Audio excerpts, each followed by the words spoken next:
This may sound a little cliche, but the first shift did not go very well. And when I say that, I mean I only got about 2 books in the first shift, and one of them was under donation, one of them was minimum donation. So pretty funny. And a couple happy deeds as well. But really, I was a little discouraged, and to say the least. And the second half came along, and I actually remembered Dominique's worship that he shared. Was it yesterday or a couple of days ago? It was about striking the ground, and don't strike the ground once, strike the ground multiple times. Don't ask God for small blessings. Ask God for big blessings. And so I did that. I was actually pleading with God as I was walking door to door. I was pleading with him that he would get me a bakery, right? And so that's what I did. And a couple of books went out. So thank God, got a couple books out, and that was nice. But I was still waiting for the bakery, and so it was power hour, and I still hadn't gotten this bakery out. And so Luis came and he prayed with me, and he dropped me at my last little strip of houses, and I only had a couple houses left. I was still pleading with God for that bakery, but I believed that it would happen.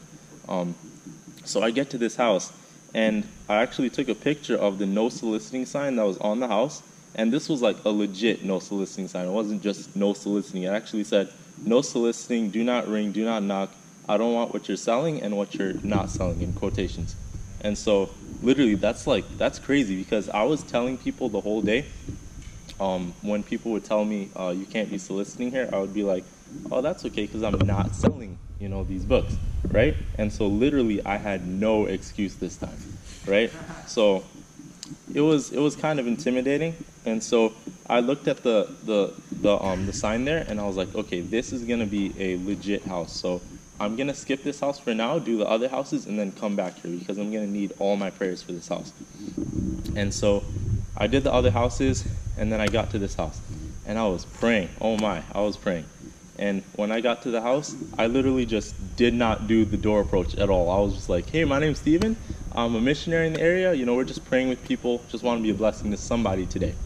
And all he did was he pointed to the sign. He was like, did you see the sign? I was like, yeah. And he's like, do you know why I put the sign there? And I'm like, yeah, I guess you don't want to be bothered. And he's like, yeah, I don't want to be bothered. And then he starts going, telling me that there was a guy, I think last night, who was on a hoverboard. He was a solicitor on a hoverboard. He was just causing so much chaos, like ringing or like slamming on his door at night, like in the middle of the night, trying to sell stuff. I don't even know what he was selling. And he was just causing trouble, right? Causing trouble. And that's why the guy was really not open to letting people, come to his doorstep. But the thing is, I offered to pray with him also. He declined, but he still said, there's something about you. You're not a normal solicitor, He still acknowledged me as a solicitor, but that's besides the point. But he said, you're not a normal solicitor. So what are you actually doing out here? I'm like, yeah, I just want to be a blessing to somebody today. I just want to, I pray with people today. I'm just trying to be a blessing, right? And so he's like, okay, I like that. And so he told me a little bit about himself. I asked him if he had a religious background. He said he wasn't Christian, but he believed that God is everywhere. God is in the air. God is in the trees. Pantheism, I think, is what that is. And so long story short, he asked me, okay, so you're actually coming here to help me. Is there anything I can do to help you? Yeah, that's what he said.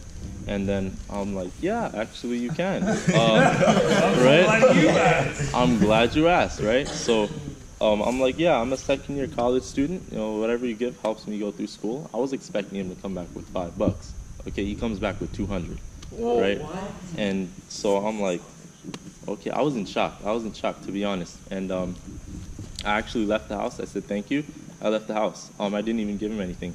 And then, yeah, I'm not done with the story, Samuel. I'm not done with the story. My goodness. Okay. So then Luis was right outside, thank the Lord. And I told him what happened in 5 minutes or less. And he was like, did you give him anything? So I said no. And he actually came with me because I needed some help.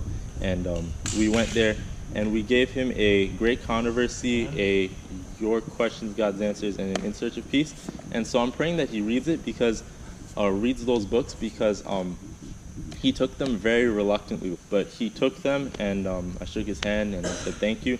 His name's Ali, by the way, and I just pray that he will read them, as obviously he isn't a Christian, and he definitely needs those books. So there's some lessons you can learn, I guess. Number one is God answers prayers, and number two is don't ask God for little things, ask God for big things. Number three is when you see a no soliciting sign, just canvass it anyways. Like, come on now, like just canvass it. What are they gonna do? Call the cops?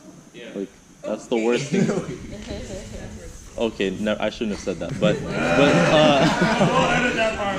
edit that part out. That's not going in the YouTube video. But I mean, really, just canvass it.